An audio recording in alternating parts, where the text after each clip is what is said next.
Minister for labour welfare government of India Shri Bandaru Dattatreya గారి అభినందన. ఈరోజు తెలంగాణ ఉప ముఖ్యమంత్రి గౌరవనీయులు ముహమ్మద్ అలీ గారు,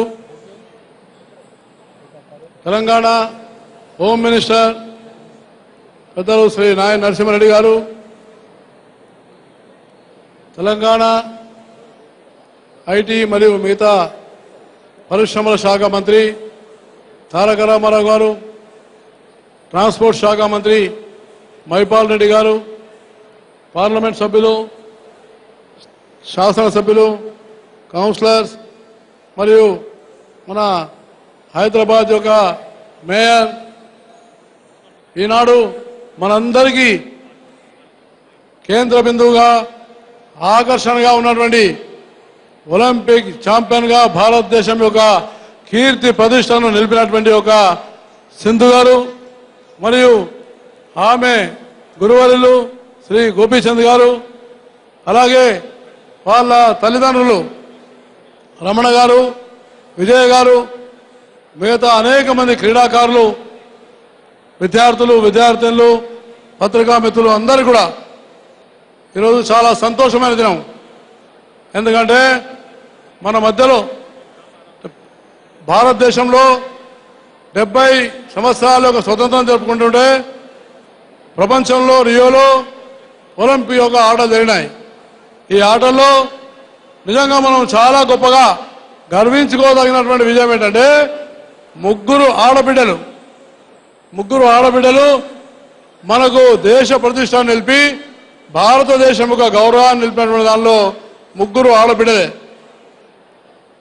దాంట్లో మొట్టమొదలు ఇవాళ త్రుటిలో తప్పి కొద్దిలో తప్పి గోల్డ్ మెడల్ తప్పకుండా వస్తుందని మనము అందరం కూడా ఎదురు చూసాం, విశ్వాసం కూడా అందరికి కలిగింది.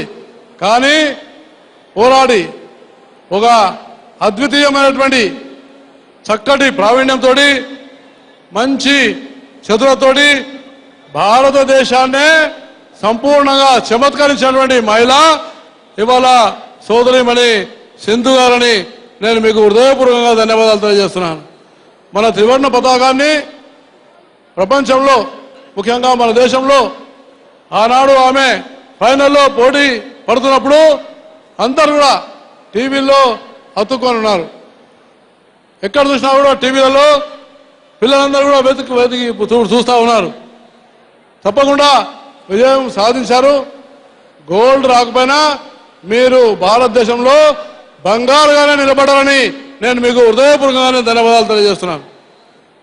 దాంతోపాటు గోపీచంద్ గారిని, మరి అదేవిధంగా మన యొక్క మంత్రిత్వం ఉన్నటువంటి ఒక ఈ శాఖ వాళ్ళ తల్లిదండ్రులు కూడా వాళ్ళు చాలా కష్టపడి ఆమె జీవితంలో అన్ని రకాలుగా సహకరించి ఆమెకు ఈ స్థాయికి తీసుకొచ్చినందుకు కూడా నేను వారికి కూడా ధన్యవాదాలు తెలియజేస్తూ భవిష్యత్తులో తప్పకుండా సింధు గారు మీరు తప్పకుండా గోల్డ్ మెడల్ సాధిస్తారు. మీ పట్టుదలకు, మీ ఆటకు దేశమంతా కూడా జయజయలు కొడుతుందని నేను మళ్ళీ ఒకసారి హృదయపూర్వకంగా మీ అందరి తరఫున నా తరఫున నేను మీకు హృదయపూర్వకమైనటువంటి ధన్యవాదాలు తెలియజేస్తూ సెలవు తీసుకుంటానని మనవి చేస్తా ఉన్నాను. జై హింద్.